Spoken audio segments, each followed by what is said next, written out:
Madiha di sini. Dia tulis kat sini ialah tentang berkat ataupun usaha. Dengan berkat usaha Madiha yang kekal. Okey, betul. Okay, teruskan lagi Ada dah berapa tadi kita dah kamu dah tulis satu, ada dua dua baru. Ada lagi tiga lagi lagi tiga lagi. Lagi tiga lagi ayat yang kamu boleh tulis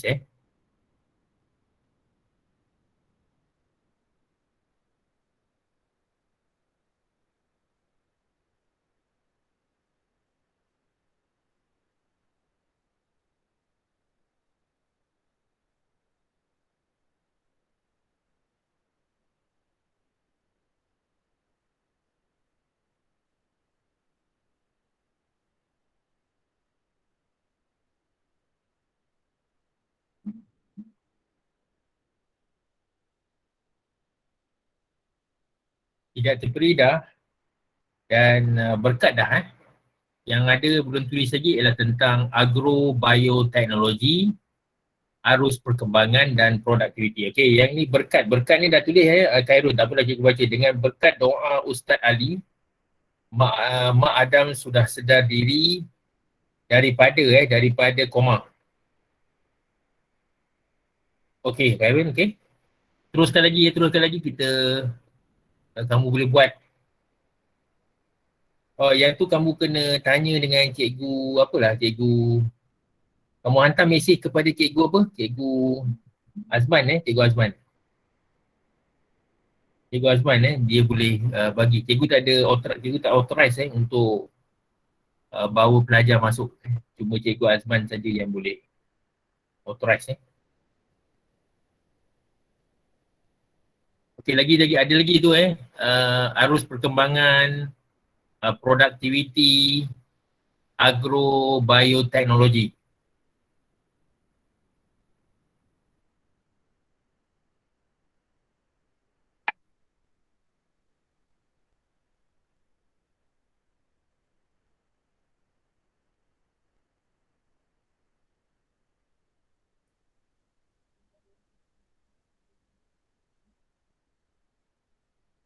Okey, ini Fauzan. Sektor pelajaran harus mengikuti perkembangan, harus mengikuti perkembangan semasa.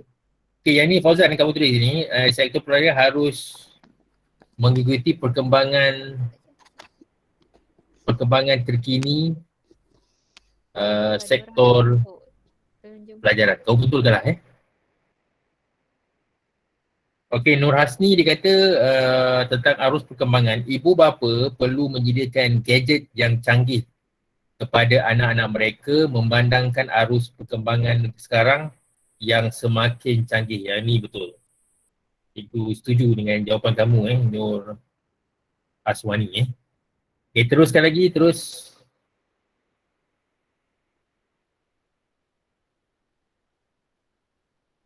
Ya cikgu cuba PM cikgu Azman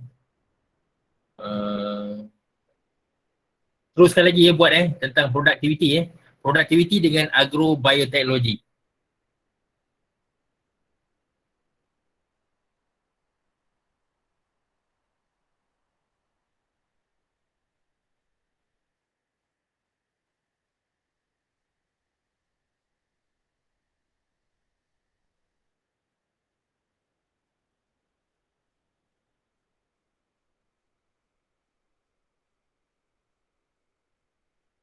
Okey, lagi siapa boleh?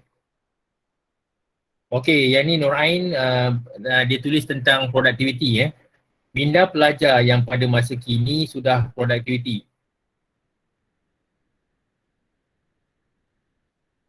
Okey, yang ni minda pelajar yang pada sudah produktiviti. Minda pelajar yang pada masa kini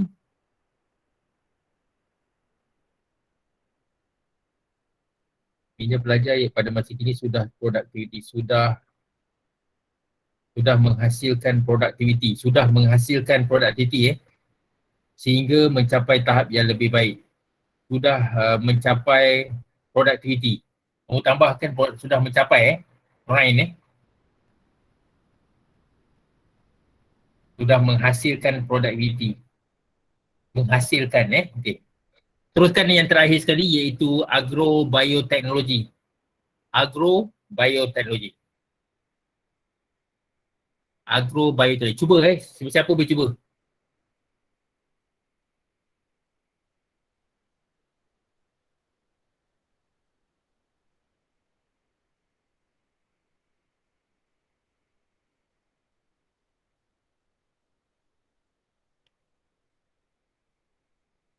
Okey, siapa boleh cuba agrobiotechnology? Bioteknologi adalah satu bidang dalam pembangunan pertanian. Dalam bangunan pertanian. Kita kamu tulis je. Yang mudah pun tak apa.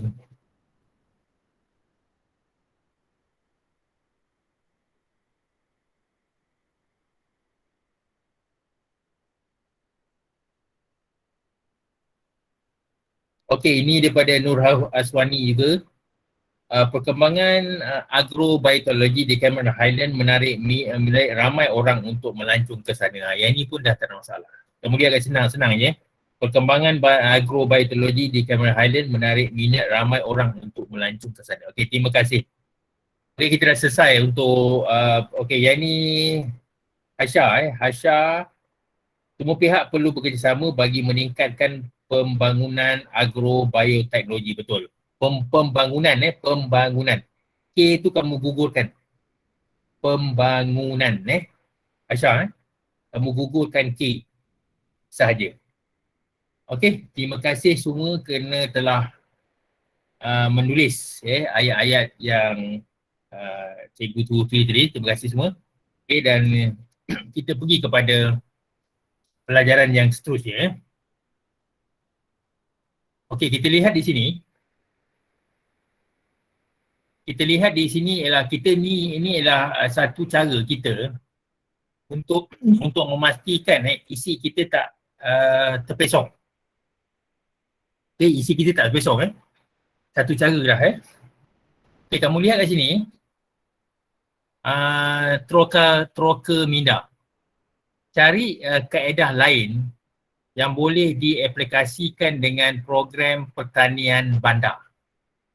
Okey, program pertanian bandar itu ialah bagaimana kita sebagai penduduk yang tinggal di kawasan bandar, bagaimana kita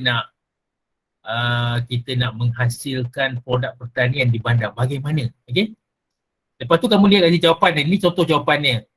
Ialah kita menggunakan ilmu genetik untuk mencari benih pokok yang bermutu. Ilmu genetik tu maksudnya kita boleh menghasilkan satu produk yang baru. Menggunakan produk yang lama, kita cantum dengan produk yang baru. Dan kita boleh menghasilkan satu pokok yang bermutu. Contohnya kita lihat ialah ada juga cikgu lihat dekat berita ada juga orang yang menanam pokok durian tanam dekat dalam pasu dan dia boleh menghasilkan buah-buahan, tapi pokok dia kecil lah. Itu ialah satu ilmu genetik. Okey. Manakala yang kedua pula ialah menanam sayur dengan menggunakan kaedah hidroponik. Kalau kamu belajar kalau kamu pernah belajar tentang subjek RBT semasa kamu berada di RBT di tingkatan 3 kamu tahu tentang hidroponik. Di mana satu kaedah yang digunakan untuk menghasilkan atau untuk menanam pokok ataupun sayur-sayuran tanpa menggunakan air. Itu ialah kaedah yang dipanggil sebagai kaedah hidroponik yang begitu popular di negara-negara timur seperti di Jepun dan di Korea. Mereka boleh menghasilkan sayur-sayuran di rumah mereka tanpa memerlukan tanah yang luas. Okey. Yang ketiga ialah kita menyertai jualan di pasar tani untuk memasarkan keluaran. Boleh kita dah hasilkan, kita dah ada, kita punya sayuran. Bila kita dah ada sayuran kita bolehlah kita pasarkan kita punya pertanian kita tu, hasil pertanian tu dekat pasar tani. Kerana di pasar tani lah kita punya pelanggan-pelanggan. Mereka akan terus beli kat sana. tanpa melalui orang tengah. Okay? Manakala topik yang kedua pula ialah pertanian moden dapat melipat gandakan hasil. Bincangkan pernyataan berikut. Melipat gandakan maksudnya kat sini. Katalah kamu ni sebagai petani. Pada tahun pertama kamu cuma menghasilkan mungkin dalam 15 kilo sayur-sayuran. Apabila kamu menggunakan teknik pertanian moden, kamu boleh menghasilkan 30 kilo. Kerana kamu menggunakan teknologi moden. Contoh jawapan kat sini kamu lihat kat sini ialah penggunaan baja organik dapat mengurangkan kemusnahan tanaman. Maksudnya mereka menggunakan baja organik ni untuk menghindarkan sayur-sayuran mereka dihinggapi oleh oleh serangga perosak. Itu yang pertama. Nombor dua ialah penggunaan teknologi canggih seperti jentera menuai akan menyimatkan tenaga. Contohnya kalau kamu pernah pergi ke kawasan di Sabak Benam, di Sabak Benam dan kamu lihat ada kawasan sawah di sana, dan mereka pada masa ini mereka telah menggunakan teknologi canggih untuk menuai padi supaya mereka dapat mengaut hasil dia dengan masa yang cepat dan menggunakan tenaga. Dan yang ketiga pula ialah pembangunan bioteknologi seperti kaedah hybrid dapat meningkatkan hasil pertanian. Maksudnya kita gunakan, kita campurkan teknologi yang lama dengan yang baru supaya kita boleh meningkatkan hasil pertanian kita. Contohnya kita nak menghasilkan hasil beras. Bagaimana kita nak buat? Ialah kita kena menggunakan kaedah hybrid. Okay?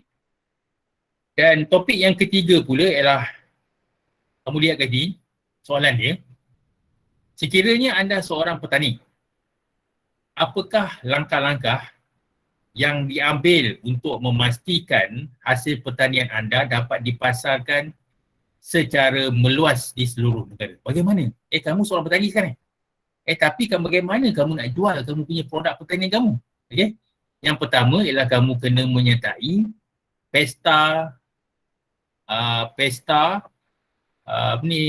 pasar tani untuk memasarkan hasil pengeluaran. Dan kita lihat contohnya dekat Selangor ni, kita ada banyak pasar tani. Dengan ada banyaknya pasar tani itu, kita boleh memasarkan, kita boleh menjual kita punya hasil pertanian kita kepada kita punya pengguna kita ataupun pembeli kita. Dan yang kedua pula, bagaimana kita nak buat? Kita boleh mengiklankan hasil pertanian melalui laman sesawang. Kita lihat sekarang ni pada zaman COVID-19 ni, kita boleh jual kita punya pokok kita ni menggunakan internet. Tak payahlah kita nak susah-susah. Ataupun kalau kita nak beli benih-benih pokok, kita boleh beli dekat dekat nursery, tapi kepada pusat nursery itu, tak payahlah kita nak pergi sana. Kita cuma pergi klik dekat Shopee tu, kita beli barang, kita beli pokok-pokok kat situ. Pokok-pokok yang kecil lah, bukanlah pokok-pokok yang besar. Okay? Dan yang ketiga pula ialah kita membina inap desa ataupun homestay yang berkonsepkan agro pelancongan. Kamu lihat kat sini, di mana inap desa ni, selain mereka menawarkan penginapan, pengusaha ni juga telah menanam sayur-sayuran di inap desa ni. Dengan ini mereka boleh meningkatkan pendapatan. Kamu lihat ni. Dan orang ramai boleh lihat bagaimana pokok-pokok sawi contoh kat sini, sayur-sayuran sawi, ada kailan, ada pegaga, ada kangkung. Pertama mereka boleh melihat dan bagaimana ditanam, dan juga mereka boleh membeli produk tersebut daripada kamu. Ini ialah bagaimana kamu nak pasarkan produk pertanian jika kamu menjadi seorang petani. Ini ialah perkara-perkaranya. Kamu kena pastikan kamu menjawab soalan mengikut kehendak soalan. Itu yang perkara yang cikgu nak tekankan kepada kamu. Dan seterusnya, seterusnya kita lihat kat sini, ini adalah satu contoh karangan yang berbentuk jenis keperihalan dan iaitu cerita. Contoh kat sini, kita lihat kat sini, anda dan sepupu anda telah menghabiskan cuti persekolahan di rumah bapa saudara anda yang terletak di Sabak Bernam, di Selangor. Perihalkan pengalaman anda semasa bercuti di sana. Sebenarnya soalan macam ni tak susah. Ayat yang kamu nak tulis tu tak susah. Dan ayat-ayat kat sini ialah bukan ayat-ayat yang tinggi sangat. Dan ayat dia tak bombastik. Tak terlalu tinggi dia punya perbedaan kata kamu. Kamu tengok sini kamu tengok sini bagaimana dia ditulis pada perenggan yang pertama. Minggu ini bermulalah cuti persekolahan. Aku dan sepupuku Farid menghabiskan cuti kami di rumah Pak Long di Sabak Bernam, Selangor. Kami memang suka tinggal di kampung Pak Long. Di sini kami bebas untuk bermain-main di luar rumah. Selain itu kami banyak mempunyai kawan termasuklah anak-anak Pak Long yang hampir sebaya dengan. Kamu tengok sini, dia ceritakan dengan mudah sekali. Yang bagus dia, kamu boleh terjemahkan idea kamu terjemahkan idea kamu yang berada dalam fikiran kamu tuliskan pengalaman kamu. Tak mudah. Kalau kamu tak ada idea, kamu cuba membuat satu cerita. Buat cerita, bagaimana nak tulis kalau kamu ada pengalaman macam ni. Dan yang ni, yang dia punya, yang pertama ni ialah dia punya pendahuluan dia. Kamu lihat kat sini. Ini ialah pendahuluan dia.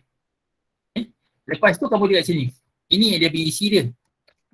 Isi dia lebih kepada berkonsepkan itu kronologi. Kronologi maksudnya ialah berturutan. Kamu lihat kat sini. Perenggan pertama dia tulis pada hari pertama. Dia cerita lah hari pertama. Lepas tu diceritakan lah apa dibuat pada hari pertama. Itu isi yang pertama. Ini isi pertama. Isi pertama. Lepas itu dia huraikan lagi. Dia pergi kepada isi seterusnya. Isi seterusnya adalah pada petang itu pula. Dia cerita pada petang itu. Pada petang itu diceritakan sini. Dia ceritakan, lepas tu ceritalah apa yang dibuat pada perenggan yang ketiga. Ini ialah isi yang kedua. Isi kedua. Lepas itu, perenggan yang keempat ni, dia cerita lagi kat sini ketiga ni. Isi ketiga. Isi ketiga ni dia ceritakan pengalaman dia. Pengalaman dia tentang mempelajari cara-cara membuat baja cacing. Betul tak? Pengalaman kat sini. Pengalaman.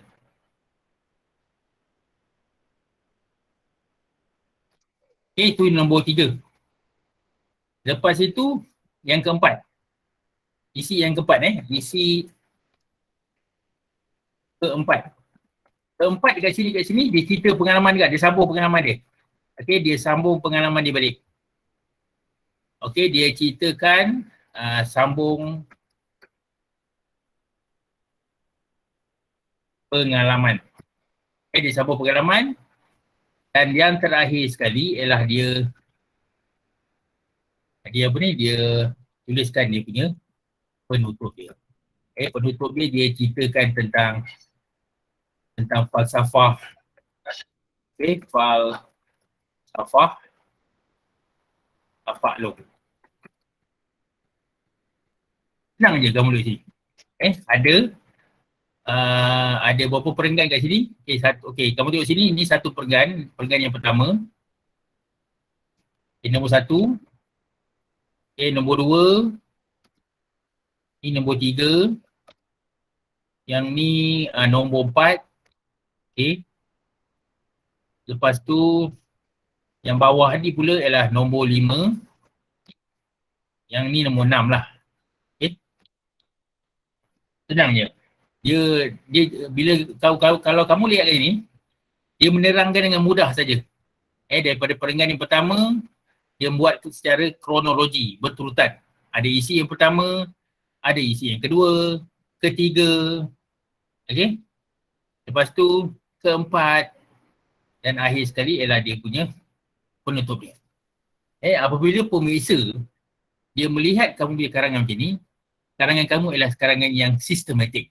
Dia faham apakah yang berlaku. Okey? Okey, yang terakhir. Okey, tak apa. Yang ni cikgu nak kalau kamu boleh kebetulan sekarang ni kamu cuti sekolah kan? Kalau kamu cuti sekolah, ni soalan yang mudah saja. Okay, cikgu nak kamu salinkan soalan kat sini. Okay, dia tentang karangan cerita keperihalan. Tajuk dia semasa cuti persekolahan yang lalu.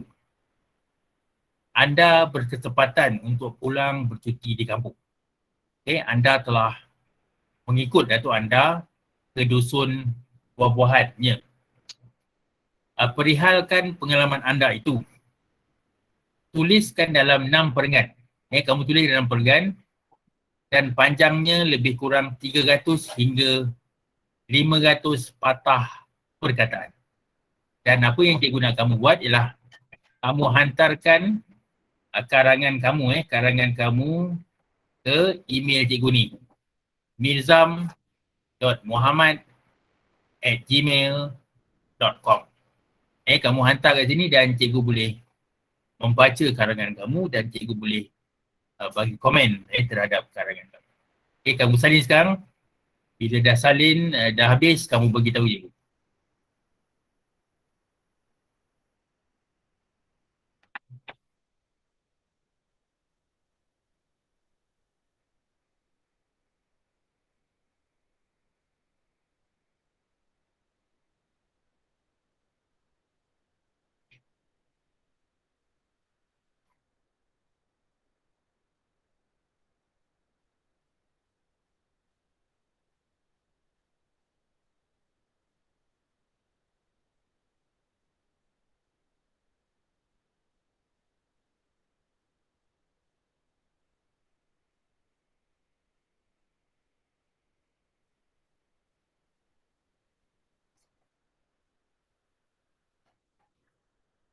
Siapa dah habis salin, beritahu cikgu lah.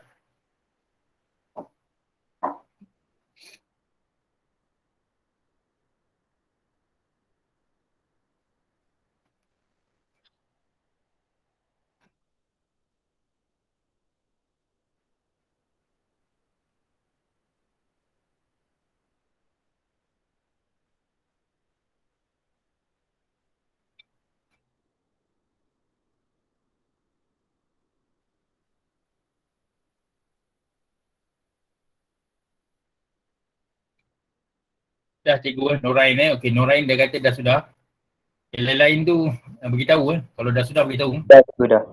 Dah okey. Okey. Kita pergi kepada yang terakhir tadi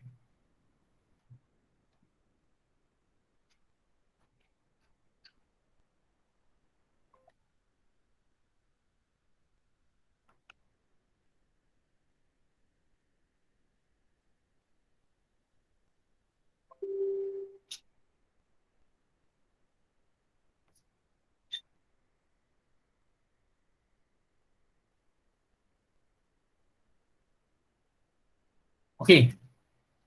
Yang ini kita belajar tentang perasan nama. Perasan nama Sebenarnya frasa nama ni, frasa pola ni ada pola, ada pola ada sebenarnya frasa nama ni ada 4 sebenarnya. Tapi cikgu minggu ni cikgu fokuskan kepada frasa nama saja. Sebenarnya frasa ni sebenarnya ada 4. Satu ialah frasa nama. Frasa nama. Yang kedua pula ialah frasa kerja. Frasa kerja. Yang ketiga pula ialah frasa adjektif. Dan yang keempat pula ialah frasa sendi. Dan kamu lihat kat sini, frasa. Kalau kamu orang tanya kamu apa maksudnya frasa? Frasa tu macam ni kamu lihat Tenang contoh frasa. Apa maksud frasa? Ali pergi ke kedai.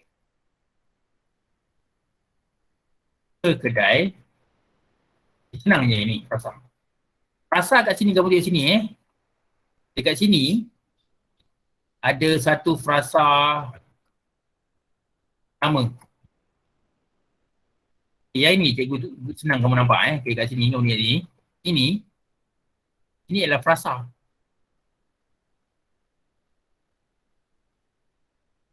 Okey. Yang ni pula pergi ke kedai. Pergi ni kamu tengok sini. Pergi ni ialah frasa kerja. Okey. Frasa kerja. Okay. Ini yang dipanggilkan sebagai frasa.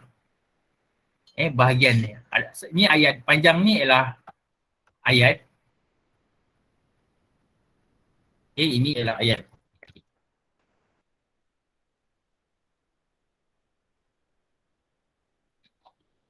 Ayat dalam ayat tu ada frasa. Tapi ada frasa pula, ada pula cerita lain. Bila ada frasa, ada pula subjek dan predikat. Yang ni ada banyak sebenarnya. Cikgu nak terangkan tadi. Kita lihat dulu apakah dia frasa nama. Okey, frasa nama ialah kata nama atau kesebutan nama yang terdiri daripada kata nama terbitan dan atau ganti nama. Okey, kita lihat kat sini. Okey, kita lihat di sini, dia beri contoh kat sini, bawah ni, kamu lihat sini. Penerang kata keturunan, kaum Bajau, suku Temiar. Kamu tengok sini, perkataan dia, kaum Bajai. Ini adalah menunjukkan kata nama. Ini semua adalah kata nama. Ikan telepia. Penternamak ikan telepia. Ini adalah kata nama. Okey, kamu lihat kat sini. Ikan telepia enak dimasak asam pedas. Okey. Ini adalah kata nama. Okey. Dan ikan telepia. Okey, kita lihat kat sini. Beliau sudah lama menjadi pemborong ikan air tawar. Pemborong ikan air tawar ini adalah dipanggil sebagai frasa nama. Kita lihat kat sini. Yang ini semua frasa nama. Dia menerangkan. Frasa nama. Ini pun sama juga. Frasa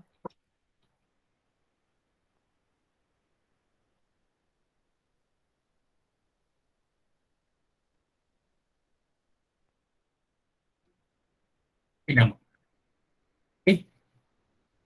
Yang ni kamu lihat kat sini, ini adalah perkataan-perkataan yang kamu kena tahu frasa nama dan yang yang ini ialah frasa nama lah. Semua ke bawah contoh-contoh frasa nama kayu pembaris, pewarna rambut. Okey.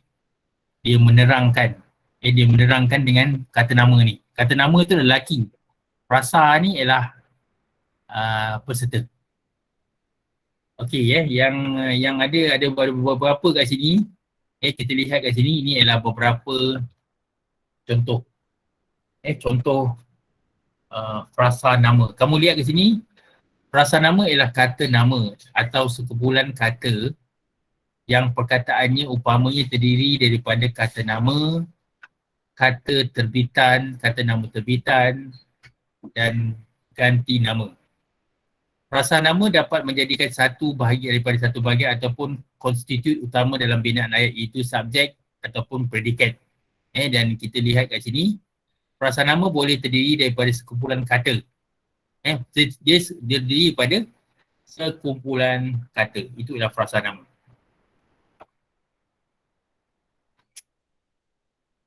Okay. Satu kata inti, satu kata penerang, kata nama ataupun bukan nama yang menerangkan makna. Ini ialah frasa nama. Okey, lepas itu, okey, yang ni cikgu sampai sini untuk yang ni. Okey, apa yang cikgu dah kongsikan dengan kamu selama 1 jam kelas kita pada malam ini.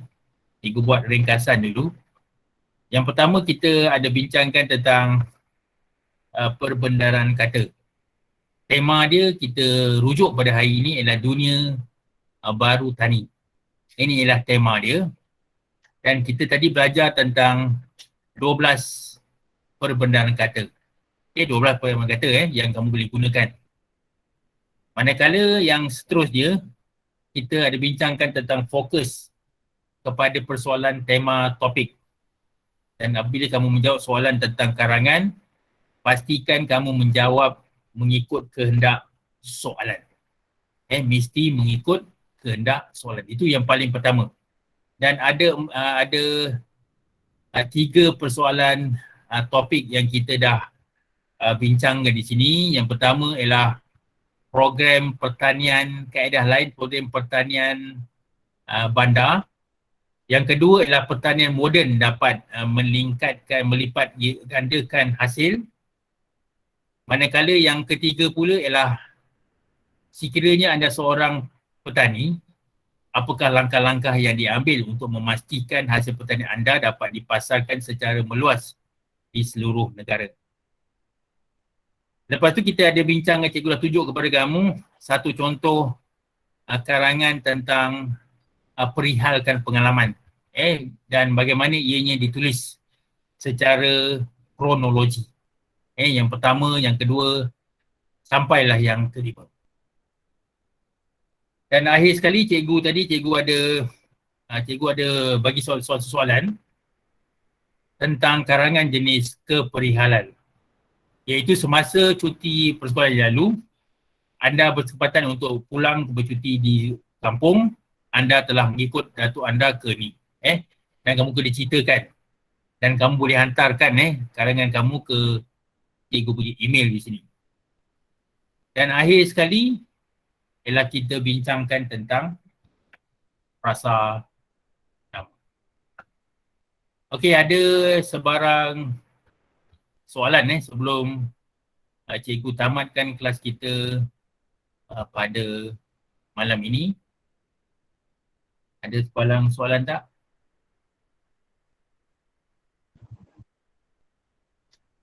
Kelas ada sebarang soalan senyap Tak ada okey.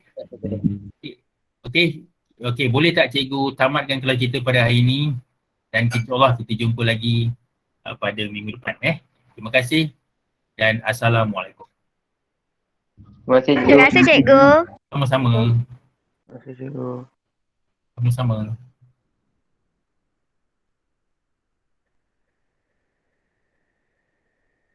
Okey. Thank you cikgu. Okey. Terima kasih cikgu. Sama-sama.